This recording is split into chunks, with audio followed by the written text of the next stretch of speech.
Hello guys and welcome back. It's Pete Dahlgren and we're building the Mirrors 86 and we are in guide coat. Now this is coat 2 after doing a lot of changes and a lot of little things that I found. I opted to go ahead and reprime the airplane again. And this time I'm pretty absolute certain that it is straight enough now to where we can start prepping for panel lines on this. Now what this black here is a guide coat, and all it is a cheap lacquer. I'm using, actually, where I said it, this is just acrylic lacquer and it's just black, and I will use that. That'll go through 3 or 4 airplanes. You don't want a lot of it on there. And basically what this is going to do is when I start sanding this thing wet, and I'll show you, we're going to use a wet and dry sandpaper at this point. Now, it looks real good, but I assure you we're going to find a lot of things going. But it's not going to be aggressive like the 220 was. And what I'm not trying to do is keep this airplane absolutely perfectly straight. Now, if you're going and just painting this airplane, all you got to do is block this down and do it. But we're not. We're putting panel lines. And believe it or not, a few little dents, a few little dings, and little things like that are actually what I'm kind of looking for. I don't want a perfectly straight airplane. You want it kind of wavy when you're doing that. However, this one turned out to be pretty straight. So I'm building this for kind of scale. I wanted to give it some authenticity, and when I do the panel lines, it will create that waving effect. Now, I am using, at this point, the K2 or the 2K primer that I'm using, the Spray Max, is done. And basically all it's doing is supporting all the bodywork we've done under here. And it'll be the same process for the wings and everything else. But this particular part of it is completed and done.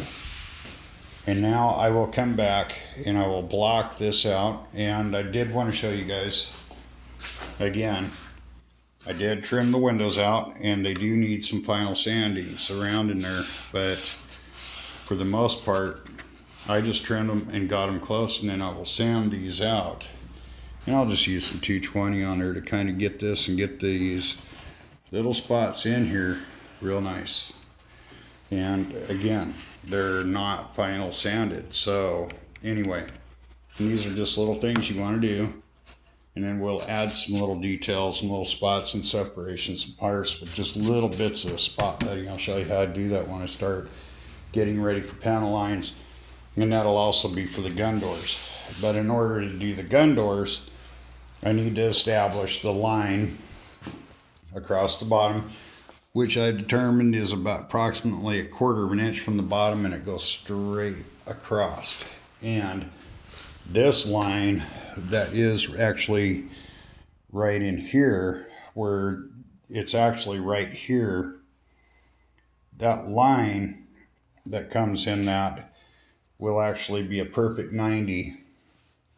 And I'll show you how I double check that line on that. And these are the 2 lines that are going to dictate everything from the radar compartment to everything else to everything that comes around. There's a lot of details coming around in this, but we're coming real close to where we can start that. While I'm doing things on this, I am going to start glassing the back and getting that finished up. But this, and as a matter of fact, I'm going to get back on that and do it because there's a lot of tricky glassing to do on that, and I've been kind of planning an attack on it. Now, as you can see, all the parts actually do fit perfectly. And this is what I was looking more to get on, so that when these are all blocked out and sanded and I start doing panel lines, everything looks right. The one thing is that when you get into this point of actually doing your fuselages and stuff, you're going to notice my seams are really nice. And once the plane is actually painted, they're going to get even tighter. So you don't want to get them so tight you can't see them, but I don't want to be very obvious when it comes to everything else. So anyway, the guide coating process is very, very simple. And you're going to see, once you put it down, there are little spots on here, but we've really put the booger to it when we put the primer on it this time. And it chemically dries. So when it's dry, it's dry. I mean, it's dry all the way through. And like all epoxies, the thicker you put it on, that is the thicker areas of where everything is going to be. Now, I've got a lot of priming, a lot of cleanup in there to do, and I'm going to show you guys everything I'm doing at this point because I'm getting ready to cut that out. And that, again, was just a brace. It's not anything there, and I don't worry about too much of the other stuff, but I can get the Dremel and flip this over and start getting that all cleaned up and ready to go. As I showed you guys, I used the original, this is the original glass, and it actually just snaps right in. So when you do actually get it and get this ready to go in there, this is the pattern I will use for the other glass, and it just snaps right in. And I use some 2-way tape on it, or the thin stuff, or I will get some canopy glue and just clamp it down there and glue it on. It'll be perfect. You could also, if you really felt inclined to do it, you could actually go through, and I might even do this, and actually get a bunch of screws and actual nuts. If you want to go for really cool and really real, we could actually go and drill every single one of these out and actually, in fact, put in actual screws and nuts.